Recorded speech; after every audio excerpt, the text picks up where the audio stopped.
Hello learners, welcome back to my channel Aim for BHU. Today we will discuss certificate of deposits and students इस topic से भी last year paper में 2 questions आए थे and इससे भी almost हर साल क्वेश्चंस आते ही हैं। जैसा मैं आपको पहले भी बता चुकी हूँ, पहले ये बात मैंने प्रीवियस वीडियोस में मेंशन की थी कि commercial papers, treasury bills and certificate of deposit, ये ऐसे 3 टॉपिक्स हैं जिनसे हर साल क्वेश्चंस आते ही हैं students. And last year paper में इससे भी 2 क्वेश्चंस आए थे। कौन से क्वेश्चंस थे ये मैं आपको बताऊँगी ज़रूर। 2019 वाले पेपर में कौन से क्वेश्चंस आए थे हम वीडियो के साथ ही डिस्कस करेंगे। और अगर आप ये पैटर्न अगर नोटिस करेंगे पास्ट पेपर्स को लेकर, तो आप देखेंगे कि हर साल के पेपर में treasury bills, commercial papers and certificate of deposit से 2 क्वेश्चंस होते ही हैं स्टूडेंट्स। एंड ये टॉपिक्स इतने इजी हैं that you can easily fetch good marks. और अगर इन तीनों से आपके अपकमिंग एग्जाम में भी 2-2 क्वेश्चंस आते ही हैं तो you will be having 6 questions, that is 18 marks. Yes students, you heard that right, 18 marks you can easily secure. Okay, अगर सिर्फ ये 3 वीडियोस को आप अच्छी तरह से कवर कर लें, दैट इज़ कमर्शियल पेपर्स जो हम कवर कर चुके हैं, ट्रेजरी बिल्स भी मैं जो है इन कवर कर चुकी हूँ अपने प्रीवियस वीडियो में, और आज हम सर्टिफिकेट ऑफ डिपॉजिट कवर करेंगे। और इसके बाद स्टूडेंट्स इन तीनों टॉपिक से रिलेटेड मैं कुछ और एमसीक्यूज़, जो एक्स्ट्रा एमसीक्यूज़ जो है मैंने उस पर भी एक वीडियो सीरीज़ बना रखी है, और हम लास्ट ईयर पेपर्स को भी साथ ही साथ डिस्कस करेंगे। जो जो क्वेश्चन लास्ट ईयर पेपर में अपीयर हुए हैं उन्हें भी देखेंगे।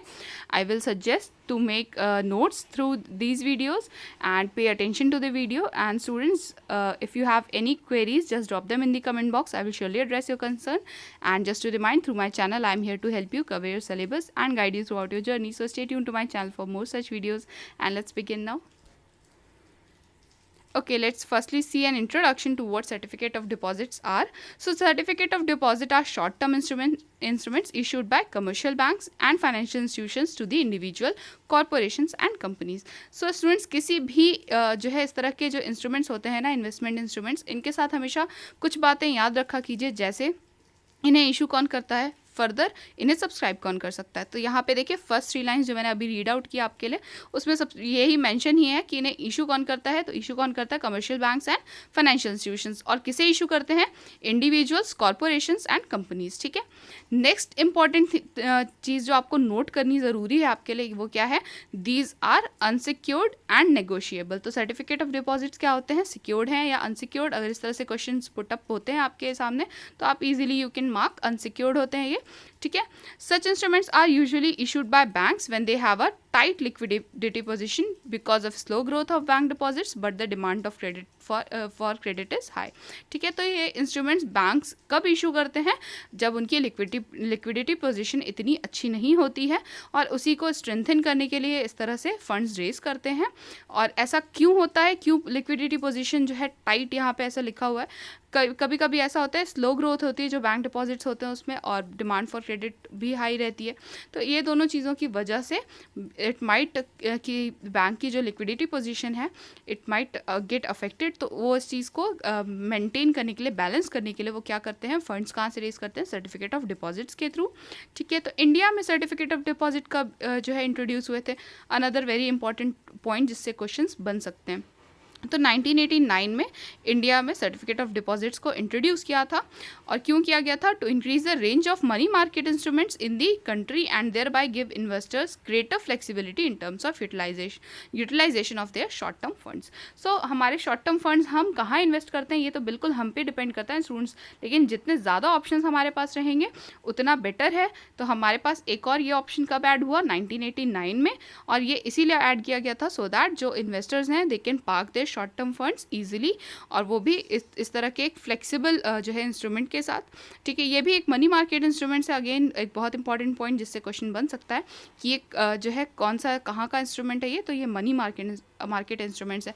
स्टूडेंट्स, एक क्वेश्चन मैं 2018 के पेपर में, 19 के पेपर में मैंने कहीं देखा है कि which of the following is not a money market instrument. तो वहाँ पे आपके ऑप्शन दिए हुए थे और आपको टिक करना था। ठीक है, तो इस तरह से भी क्वेश्चंस बनते हैं कि कौन से इंस्ट्रूमेंट्स मनी मार्केट के हैं, कौन से नहीं हैं। तो उस पर भी बहुत ध्यान दिया कीजिए स्टूडेंट्स कि कौन से जो है इंस्ट्रूमेंट्स कहाँ कौन से मार्केट में यूज़ होते हैं। सो आई हैव ऑलरेडी मैंशन कि इस तरह के जो पॉइंट्स है जिनसे क्वेश्चन बन सकता है, वो उसमें सबसे पहला क्या होता है हमेशा कि who can issue a certificate of deposit. So आपको ये पता होना चाहिए कि सर्टिफिकेट ऑफ डिपॉजिट को इशू कौन करता है।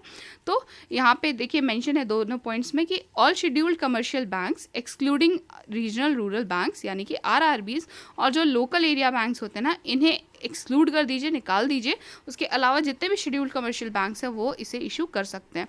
तो अगर आपसे पूछे कि हु कैन जो है issue a certificate of deposit और वहाँ पे ऑप्शंस में आरआरबी दिख जाए आपको या लोकल एरिया बैंक्स दिख जाए, तो बिल्कुल भी उस पर टिक मत कीजिएगा। और यहाँ पे बहुत ध्यान से पढ़िए कि एक्सक्लूडिंग भी मेंशन है, उसे इंक्लूडिंग मत समझ लीजिएगा या उसके ये मत समझ लीजिएगा commercial banks and regional rural banks and local area banks. बहुत ध्यान से पढ़िए, ठीक है। तो यहाँ पे कमर्शियल बैंक्स ही इशू कर सकते हैं, उनमें से रीजनल रूरल बैंक्स आरआरबीज आप निकाल दीजिए और जो लोकल एरिया बैंक्स हैं उन्हें भी हटाइए। उसके बाद जितने भी बैंक्स हैं वही इशू करते हैं certificate of deposit. That is okay. Who else can issue, तो यहाँ पे देखिए लिखा हुआ है कि selected all India financial institutions यानी कि AIFIs जो होते हैं और जिनको परमिशन मिली हो RBI से, यानी कि जितने भी ऑल इंडिया फाइनेंशियल इंस्टीट्यूशंस हैं वो सारे नहीं इशू कर सकते, सिर्फ सेलेक्टेड ऐसे जो AIFIs हैं यानी कि ऑल इंडिया फाइनेंशियल इंस्टीट्यूशंस जिनको RBI से परमिशन मिली होती है सिर्फ वही इशू कर सकते हैं, ठीक है। तो ये दोनों पॉइंट्स स्टूडेंट्स बहुत ध्यान से याद रखिएगा आप, बिल्कुल, ठीक है। Next is who can invest in a certificate of deposits.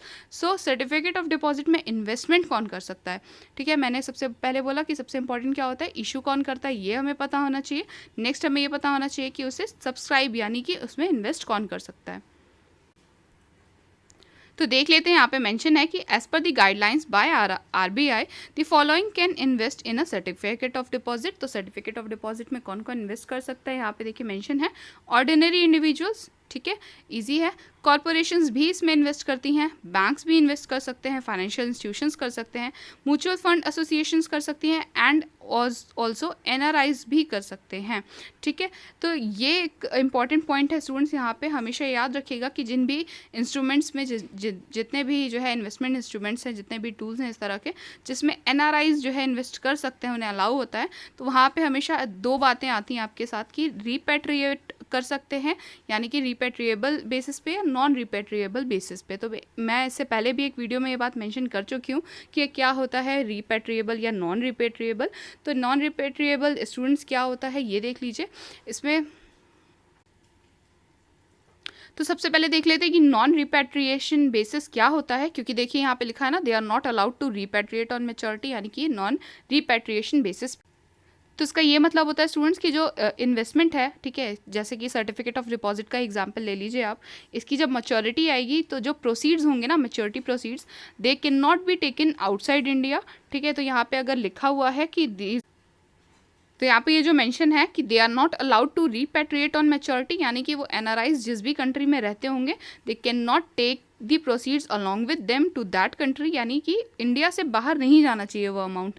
पर अगर यहाँ पे ये लिखा होता कि they are allowed to repatriate on maturity, तो इसका क्या मतलब होता है कि they can take that proceeds, they can take that maturity proceeds with them, जो भी इन्वेस्टमेंट से उनको जो है मैच्योरिटी पीरियड के बाद जो भी प्रोसीड्स मिले होंगे इन्वेस्टमेंट के, उनके जो फंड्स उनको रिटर्न मिले होंगे विद इंटरेस्ट, वो सारी चीज़ें वो अपने साथ लेके जा सकते हैं वो फंड।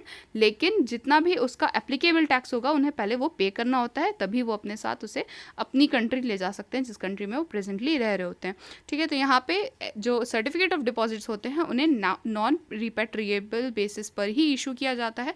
दैट इज़ कि जो NRIs अगर उसमें सब्सक्राइब कर भी रहे हैं तो वो उसका जो इन्वेस्टमेंट प्रोसीड्स है वो अपने साथ जो है लेकर नहीं जा सकते जिस कंट्री के भी प्रेजेंटली वो रेजिडेंट होंगे, ठीक है। तो ये बात जो है याद रखिएगा स्टूडेंट्स, ये भी इंपॉर्टेंट है। Okay, next we have eligibility.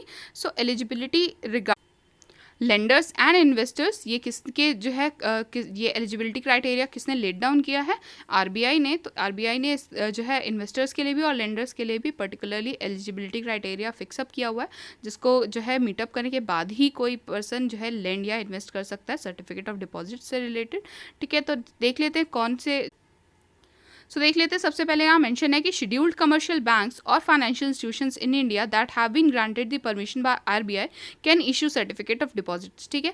तो हमने अभी जो है अपर स्लाइड्स में भी ये चीज़ पढ़ी थी कि शेड्यूल्ड कमर्शियल बैंक्स और फाइनेंशियल इंस्टीट्यूशंस जो कि इंडिया में जिनको RBI से परमिशन है सिर्फ वही सर्टिफिकेट ऑफ डिपॉजिट इशू करते हैं, ठीक है। Next, CDs can only be issued to individuals, companies, fund houses.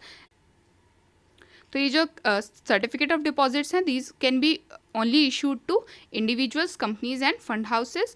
Next we have cooperative banks and regional rural banks cannot issue these certificates. तो ये मैंने आपसे कहा था, जो लोकल एरिया बैंक्स होते हैं और कोऑपरेटिव बैंक्स और रीजनल रूरल बैंक्स, ये जो है इशू नहीं कर सकते इसे, ठीक है, सर्टिफिकेट ऑफ डिपॉजिट, ये इनकी एलिजिबिलिटी नहीं होती है इसे इशू करने के लिए। Next is, it must be noted that CDs can be issued to non-residential Indians on non-repatriable basis. तो मैंने अभी ये चीज़ ऊपर की स्लाइड में मेंशन की थी कि जो NRIs हैं वो बिल्कुल इसमें सब्सक्राइब ज़रूर कर सकते हैं, but on a non repatriable basis, यानी कि वो मैच्योरिटी प्रोसीड्स अपने साथ जो है अपने कंट्री नहीं ले जा सकते, वो यहीं इंडिया से बाहर नहीं जा सकती, ठीक है। Next is Okay, next point says that banks and financial institutions cannot provide loans against certificate of deposits. So certificate of deposit के against कोई किसी तरह का लोन प्रोवाइड नहीं किया जा सकता, इसे as a collateral security use करके जो है मॉर्गेज नहीं कर सकते, उसके अगेंस्ट लोन हम रेज नहीं कर सकते। एंड जो बैंक्स होते हैं वो अपनी ही CDs में इन्वेस्ट भी नहीं कर सकते, यानी कि एक पर्टिकुलर बैंक ने अगर जो है सर्टिफिकेट ऑफ डिपॉजिट्स इशू किए हैं तो they can not buy back it. Okay, next, as per RBI banks are bound to maintain the statutory liquid ratio यानी कि SLR and CRR, that is cash reserve ratio, on the price of certificate of deposit. तो certificate of deposit को भी उन्हें जो है consider करना पड़ेगा जब भी वो अपनी SLR और CRR को जो है कैलकुलेट करके असरटेन कर रहे होंगे। Okay, so next we have format of certificate of deposit. Okay, so तो सर्टिफिकेट ऑफ डिपॉजिट का फॉर्मेट देख लेते हैं। तो banks and financial institutions should issue a certificate of deposit in a dematerialized form, ठीक है। However investors can seek a certificate in physical form as well as per depositories act 1996। तो जो भी ये सर्टिफिकेट ऑफ डिपॉजिट को issue किया जाता है ये हमेशा डीमटेरियलाइज्ड फॉर्म में होता है, यानी कि थ्रू डीमैट अकाउंट या फिर इलेक्ट्रॉनिकली इसे जो है इशू किया जाता है। अगर इन्वेस्टर चाहे तो वो उसकी फिजिकल फॉर्म में यानी कि पेपर फॉर्म में भी उसे जो है इशू करा सकते हैं अपने लिए, इन्वेस्टर्स अगर चाहे तो। और ये किसके जो है बेसिस पे किया जा सकता है, जो डिपॉजिटरीज एक्ट है 1996 उसमें जो है इन्वेस्टर्स को ये रिलीफ मिला हुआ है कि अगर वो चाहे तो अपनी किसी भी इन्वेस्टमेंट इंस्ट्रूमेंट को वो फिजिकल फॉर्म में भी इशू करवा सकते हैं, ठीक है।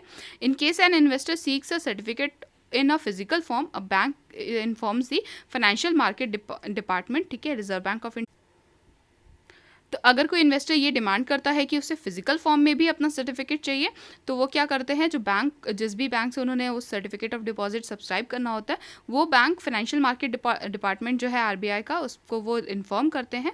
और certificate of deposit this entails stamp duty charges as well. So अभी हमने जब पढ़ा था,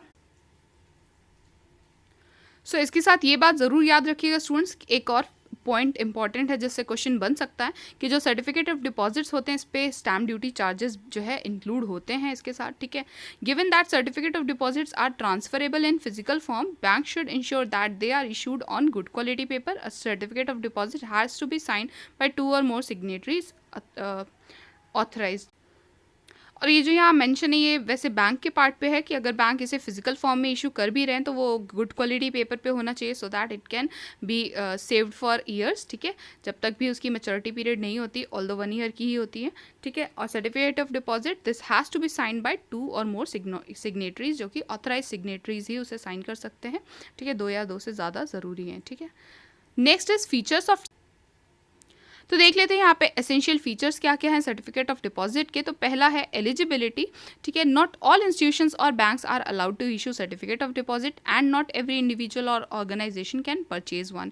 सो सारे ही बैंक्स और सारे ही इंस्टीट्यूशंस को ये अलाउ नहीं है, ये परमिशन नहीं है कि वो इशू करें सर्टिफिकेट ऑफ डिपॉजिट्स को, और सारे ही इंडिविजुअल्स एंड ऑर्गेनाइजेशंस को भी ये जो है परमिशन नहीं है कि वो सब्सक्राइब कर सके सर्टिफिकेट ऑफ डिपॉजिट के लिए। तो यहाँ पे एलिजिबिलिटी क्राइटेरिया सबसे मस्ट है, ठीक है। There are certain conditions laid down by the RBI that allow the purchases of CDs. So CDs को अगर कोई सब्सक्राइब करना चाहता है तो वो जो RBI की जितनी भी कंडीशंस हैं लेड डाउन उन्हें पहले उन्हें फुलफिल करना पड़ता है, फॉलो करना पड़ता है, तभी जो है कोई भी पर्सन या कोई भी बैंक उसे इशू या इंडिविजुअल सब्सक्राइब कर सकते हैं और बैंक इन्हें इशू कर सकते हैं।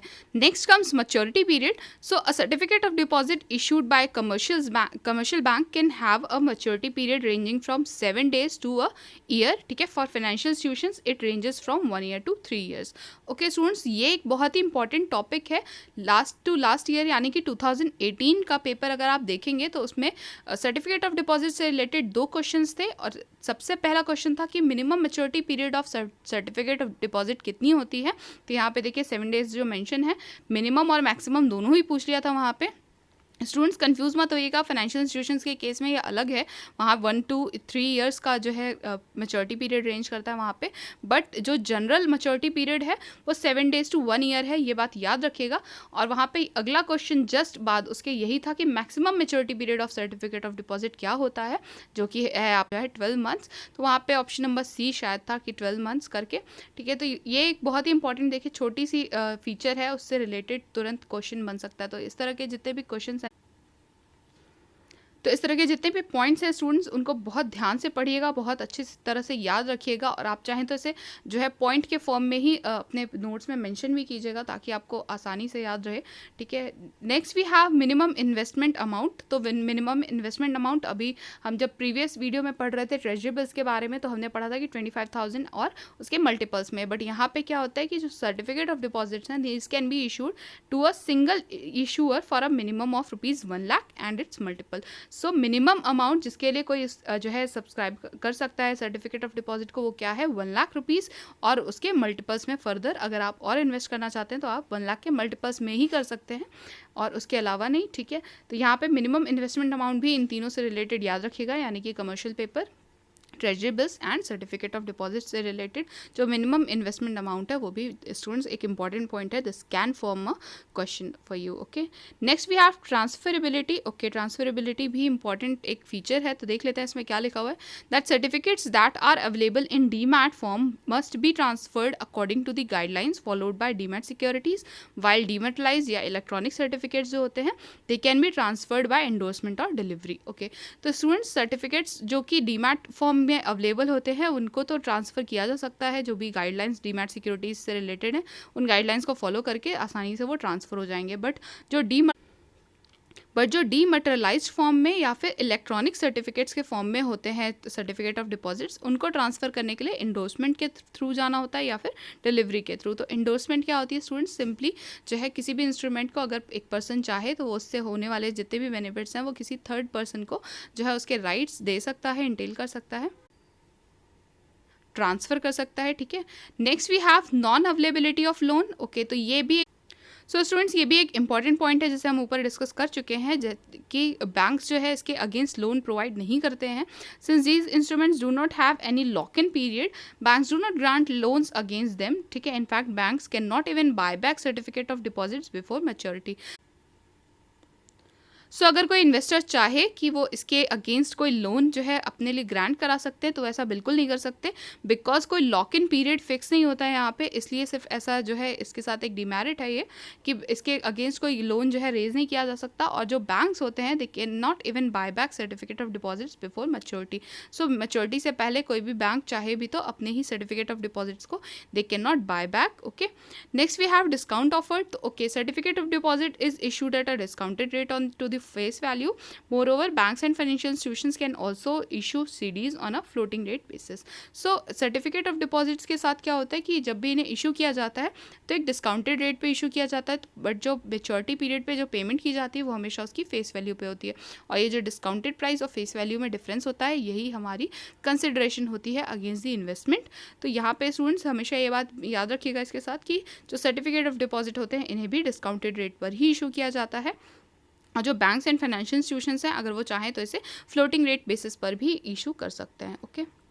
सो next we have minimum amount for certificate of deposit. तो हम ये चीज़ पहले भी डिस्कस कर चुके हैं अपर स्लाइड्स में, बट अगेन मैंने इन्हें देखिए सेपरेटली भी कुछ चीज़ों को सिर्फ इसलिए मेंशन कर दिया सेपरेट स्लाइड्स में सो दैट स्टूडेंट्स आपका ध्यान इस पे रहे, ठीक है। ये पॉइंट्स बहुत ही इंपॉर्टेंट हैं, बहुत आसानी से इनसे MCQs जो है फॉर्म हो सकते हैं। एंड स्टूडेंट्स 2019 का जो पेपर था 2018 का तो मैंने आपको बताया कि मिनिमम और मैक्सिमम मैच्योरिटी पीरियड पूछा था।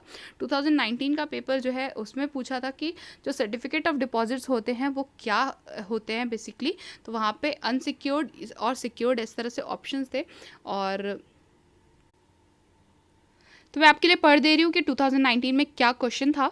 तो सर्टिफिकेट ऑफ डिपॉजिट्स आर करके पूछा है आपसे, तो ऑप्शन थे आपके पास fully secured, partly secured, unsecured या फोर्थ नन ऑफ दीज। तो यहाँ पे क्या है कि अनसिक्योर्ड होते हैं ये। और स्टूडेंट्स, मैंने स्टार्टिंग की ही स्लाइड्स में मेंशन किया था कि अनसिक्योर्ड या उसके साथ जितने भी इस तरह के फीचर्स रिलेटेड होते हैं ना, ये छोटे छोटे पॉइंट्स बहुत ही आसानी से इनसे एमसीक्यूज बनते हैं स्टूडेंट्स। और जो एक और क्वेश्चन था स्टूडेंट्स 2019 वाले ही पेपर में, उसमें ये पूछा था आपसे कि certificate of deposits can be subscribe by. तो वहाँ पे आपके पास ऑप्शंस थे। ऑप्शन 1 था इंडिविजुअल, 2 था ट्रस्ट, और थर्ड था नॉन रेजिडेंशियल इंडियंस, या fourth all of the above. तो आपको अभी मैंने बताया कि इंडिविजुअल और ट्रस्ट तो कर ही सकते हैं, बट कुछ केसेस में एनआरआईज को अलाउ नहीं होता। बट सर्टिफिकेट ऑफ डिपॉजिट के साथ ये है कि एनआरआईज को भी अलाउ होता है। तो ये बात ध्यान रखना बहुत ज़रूरी है स्टूडेंट्स कि एनआरआईज को अलाउ है या नहीं, और कौन से बेसिस पे है, ये भी पॉइंट बहुत ही इंपॉर्टेंट है, जिससे क्वेश्चन बहुत आसानी से बन सकता है। तो यहाँ पे आपका correct option all of the above था। Okay, coming back to this slide, तो यहाँ पे मैंने मेंशन किया, देखिए minimum amount for certificate of deposit. तो यहाँ पे सर्टिफिकेट ऑफ डिपॉजिट्स को हमेशा 1 लाख के मिनिमम अमाउंट से ही आप इन्वेस्टमेंट इसमें स्टार्ट कर सकते हैं। और अगर आपको लार्ज अमाउंट्स को इन्वेस्ट भी करना है तो भी आप 1 लाख के मल्टीपल्स में ही इन्वेस्ट कर सकते हैं, ठीक है। मिनिमम अमाउंट कितना है, 1 lakh rupees. Okay, next we have advantages of certificate of deposit. Okay, देख लेते हैं कि क्या। सो चलिए देख लेते हैं स्टूडेंट्स के एडवांटेजेस क्या क्या हैं सर्टिफिकेट ऑफ डिपॉजिट्स की। तो first one here is, since these are government back securities, the investors principal amount is kept safe. Yes, of course ये गवर्नमेंट बैक सिक्योरिटीज हैं, तो इन्वेस्टर का जो प्रिंसिपल अमाउंट है, दैट इज जो उसने इन्वेस्ट किया है, अपार्ट फ्रॉम द इंटरेस्ट, जो प्रिंसिपल अमाउंट होता है बेसिकली, वो तो सेफ रहेगा ही रहेगा। And hence it can be said that CDs are less risky investment options then stocks और बॉन्ड्स। तो कई बार होता है कि स्टॉक या बॉन्ड में अगर आपने इन्वेस्ट किया है तो इंटरेस्ट छोड़िए, प्रिंसिपल अमाउंट भी नहीं कई बार रिकवर हो पाता। तो यहाँ पे बिकॉज सर्टिफिकेट ऑफ डिपॉजिट्स जो है गवर्नमेंट बैक सिक्योरिटीज़ हैं, तो इसलिए यहाँ पे एटलीस्ट जो प्रिंसिपल अमाउंट है वो तो जो है शॉर्ट आपका सेफ है।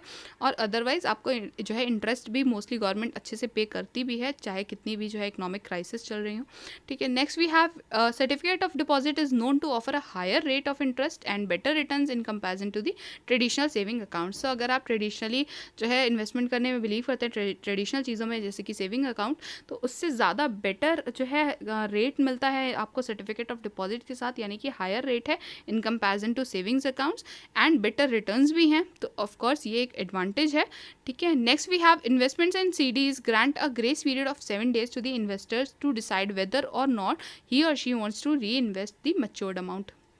तो अगर आपने सीडीज़ में से इन्वेस्ट किया था, ठीक है, and you have got the matured amount, ठीक है, जो मैच्योरिटी पे अमाउंट मिलना था आपको, रिफंड मिलना था, वो मिल गया है, तो आपके पास 7 days का एक ग्रेस पीरियड होता है स्टूडेंट्स, जिसमें अगर आप चाहें तो उसी जो है जो अमाउंट आपको मैच्योरिटी पे मिला था, रिसीव हुआ था, उसे आप री इन्वेस्ट कर सकते हैं।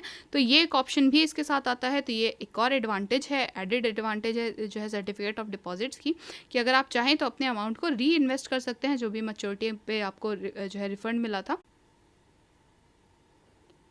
ये भी एक इसके साथ एडवांटेज है। So students, this